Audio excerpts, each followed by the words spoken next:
नमस्कार दोस्तों, कैसे हैं आप सभी। उम्मीद है, आशा है आप सभी अच्छे होंगे और स्वस्थ होंगे। दोस्तों, इस वीडियो में हम आरआरबी एनटीपीसी वाले जो भी हैं इनके इसका जो पीवाईक्यू है तथा ये पॉलिटी का पीवाईक्यू है, इसके पहले मैं 50 क्वेश्चन करवा चुका हूँ। ये हमारा सेकेंड पार्ट रहेगा, ठीक है। इस सीरीज का सेकेंड पार्ट रहेगा। इसके अलावा भी मैं पॉलिटी के बहुत सारे प्रश्न करवा चुका हूँ, ठीक है। इसके अलावा आप world geography, Indian geography, economics, history, तो ये सब मैं पीवाईक्यू का अपलोड कर चुका हूँ। आपको प्लेलिस्ट में मिल जाएगा, प्लेलिस्ट को डिस्क्रिप्शन मिल जाएगा। अगर डिस्क्रिप्शन पे आपको प्लेलिस्ट का लिंक नहीं मिलता है तो फिर आप चैनल विजिट कर लीजिएगा, वहाँ पर मिल जाएगा। साथ ही एक महत्वपूर्ण सूचना और है, मैं शुरू करने के पहले बता देता हूँ आपको। जिसको भी आरआरबी एनटीपीसी का बैच चाहिए, किसका, आरआरबी एनटीपीसी का बैच चाहिए, मेरे पास है। आप आईडी पासवर्ड ले लीजिएगा मुझसे और निःशुल्क में आप पढ़ सकते हैं, ठीक है। और इसके लिए क्या करना है आपको, मेरे व्हाट्सएप नंबर पे आप मैसेज कर दीजिएगा, ठीक है। व्हाट्सएप नंबर आपको पता है, नीचे डिस्क्रिप्शन में मिल जाएगा, मैं लिख भी देता हूँ, ठीक है। 07 है, ठीक है। तो ये व्हाट्सएप नंबर, इसमें आप मैसेज कर दीजिएगा कि मुझे आईडी पासवर्ड चाहिए, तो मैं आईडी पासवर्ड आपको दे दूँगा, तो जिससे कि आप एनटीपीसी के जो बैच से पढ़ सकते हैं, ठीक है। एक समय में एक ही बार एक ही जगह चलेगा, तो कोशिश कीजिएगा कि सामंजस्य बना के आप ले लीजिएगा मुझसे, ठीक है। तो जो पहले मांगेगा उसको दे दिया जाएगा। इसके बाद 2 मेरे पास हैं, ठीक है, 2 आईडी पासवर्ड है, 2 लोग आप ले सकते हैं।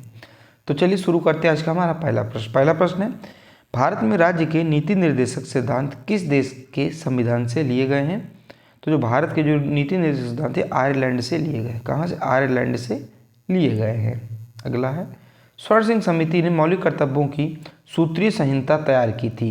तो कितनी जो सूत्रीय संहिता तैयार की थी, तो 8 तैयार की थी। तो यहाँ से हमारा उत्तर 4 हो जाने से ऑप्शन नंबर 4 हो जाएगा। अगला है, भारतीय संविधान के आपातकालीन प्रावधान भारत सरकार अधिनियम से लिए गए हैं। तो किस भारत सरकार नियम से लिए गए हैं, तो भारत सरकार अधिनियम 1935 से लिए गए हैं। ऑप्शन नंबर 3 हमारा एकदम सही उत्तर होगा। अगला है, भारतीय संविधान में मौलिक अधिकारों के चार्टर का विचार निम्नलिखित में से किस संविधान में अपनाया गया है। तो इसका सही उत्तर क्या होगा हमारा, इसका सही उत्तर होगा ऑप्शन नंबर दूसरा, संयुक्त राज्य अमेरिका का संविधान, यानी कि यूएसए। तो दूसरा हमारे यहाँ से सही उत्तर हो जाएगा। अगला है, भारतीय संविधान ने प्रथम स्थान प्राप्त करने वाला प्रणाली निम्नलिखित में से किस संविधान से अपनाई थी। तो किस संविधान से अपनाई है, तो इसका हमारा सही उत्तर क्या होगा, इसका हमारा सही उत्तर ऑप्शन नंबर है ब्रिटिश संविधान से। कहाँ से, ब्रिटिश संविधान से अपनाई है। अगला है, निम्नलिखित में से किस वर्ष में संविधान सभा द्वारा राष्ट्रगान को उसके हिंदी संस्करण में अपनाया गया था। तो किस संविधान द्वारा जो राष्ट्रगान है उसको हिंदी संस्करण में अपनाया गया था। तो इसका सही उत्तर होगा ऑप्शन नंबर तीसरा हमारा 1950। कब, 1950 में अपनाया गया था। अगला है, भारतीय संविधान को अपनाया गया था। तो भारतीय संविधान को कब अपनाया गया था, तो 26 नवंबर 1949। कब, 26 नवंबर 1949 को भारतीय संविधान को अपनाया गया था। अगला है, भारतीय संविधान में राज्य नीति निर्देशक सिद्धांत को का मुख्य उद्देश्य निम्नलिखित प्राप्त करना है। तो किस लक्ष्य को निम्नलिखित प्राप्त करना है, तो सामाजिक और आर्थिक न्याय को, याद रखिएगा। अगला है, भारतीय संविधान के न्याय के आदर्श किस देश से उधार लिए गए थे। तो न्याय के आदर्श किस देश से उधार लिए गए, तो ऑप्शन नंबर 1 यूएसएसआर। किससे, यूएसएसआर। एक यहाँ से हमारा एकदम से उत्तर होगा। अगला है, भारतीय संविधान की प्रस्तावना को हमारे संविधान का राजनीतिक कुंडली किसने कहा है। तो राजनीतिक कुंडली ये कथन अक्सर जो है पूछा जाता है पेपर में। तो किसने कहा था, ये डॉक्टर के.एम. मुंशी जी ने कहा था। एक यहाँ से सही उत्तर होगा। अगला है, भारतीय संविधान का कौन सा अनुच्छेद यह बताता है कि मंत्रिपरिषद राज्य की विधानसभा के प्रति सामूहिक रूप से उत्तरदायी होगी। तो कौन बताता है, तो इसका सही उत्तर ऑप्शन नंबर 3 अनुच्छेद, इसका सही उत्तर होगा, ठीक है, अनुच्छेद 164(2). अगला है, भारतीय संविधान का कौन सा अनुच्छेद यह प्रावधान करता है कि राज्यपाल को राष्ट्रपति के विचारार्थ किसी विधेयक को आरक्षित करने का अधिकार है।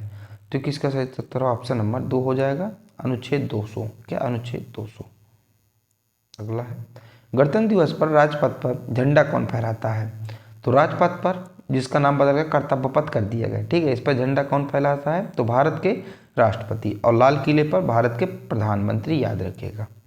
अगला है, राज्य में मंत्री निम्नलिखित में से किसकी इच्छा पर्यंत पद धारण करते हैं? जो मंत्री हैं राज्य में किसकी इच्छा पर्यंत, तो ये ऑप्शन नंबर 4 राज्यपाल की इच्छा पर्यंत जो अपना पद जो धारण करते हैं। अगला है, भारत के प्रधानमंत्री के बारे में निम्नलिखित में से कौन सा सही नहीं है? जो कथन है जो सही नहीं है, तो इसका सही उत्तर होगा ऑप्शन नंबर 3 हमारा, वह और उनके मंत्री सामूहिक रूप से संसद के उच्च सदन के प्रति उत्तरदायी होते हैं। अगला प्रश्न है हमारा, अगला करा है, सरकार के केंद्र बिंदु के रूप में किसे माना जाता है? जो सरकार का केंद्र बिंदु है, सेंट्रल पॉइंट, किसे कहा जाता है? ये हमारे पीएम यानी कि प्रधानमंत्री को कहा जाता है। और इस समय पीएम कौन है? तो प्रधानमंत्री इस समय हमारे नरेंद्र मोदी हैं। अगला है, भारतीय संविधान के निम्नलिखित में से किस अनुच्छेद में उल्लेख है कि भारत का उपराष्ट्रपति राज्यसभा का पदेन सभापति होगा? तो किस अनुच्छेद में है उल्लेखित है कि जो भारत का उपराष्ट्रपति है राज्यसभा का पदेन सभापति होगा?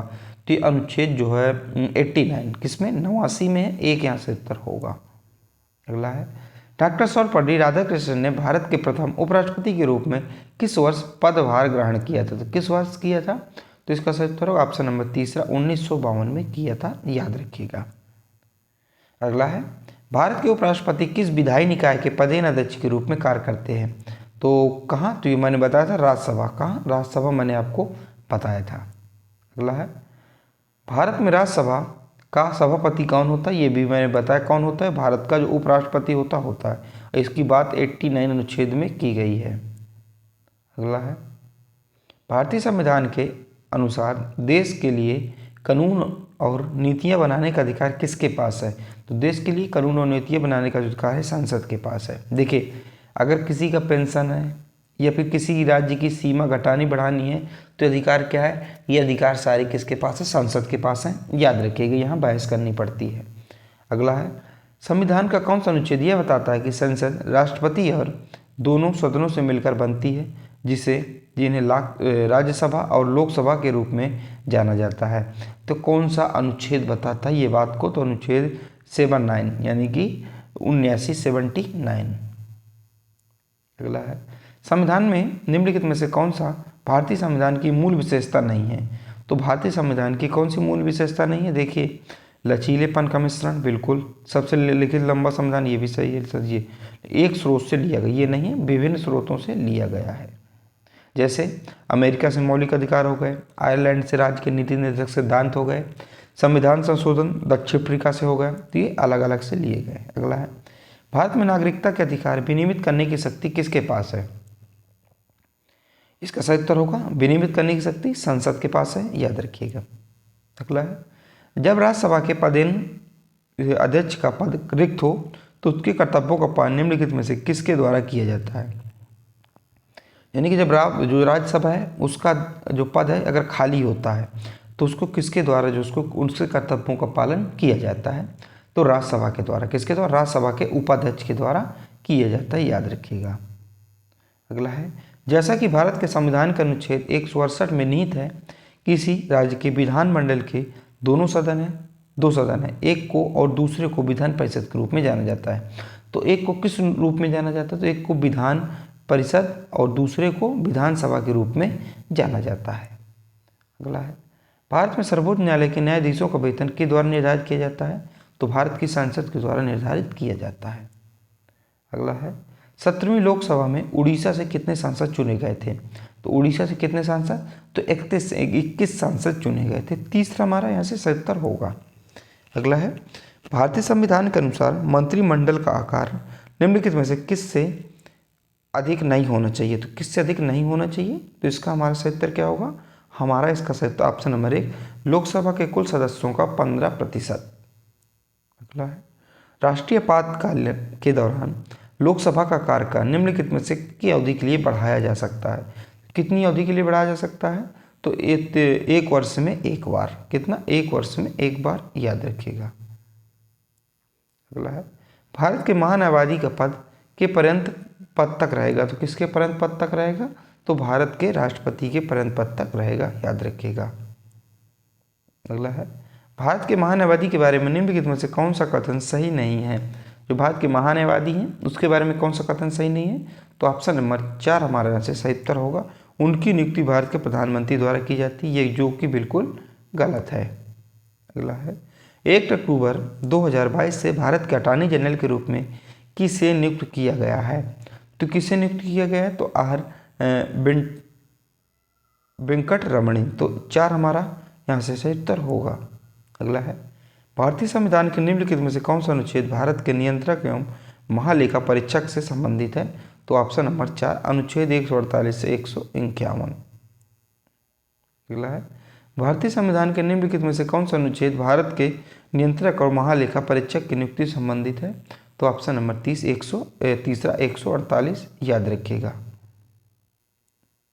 अगला है भारतीय संविधान के किस अनुच्छेद में राज्यसभा के सभापति और उपसभापति तथा लोकसभा के अध्यक्ष और उपाध्यक्ष के वेतन और भत्तों का उल्लेख है?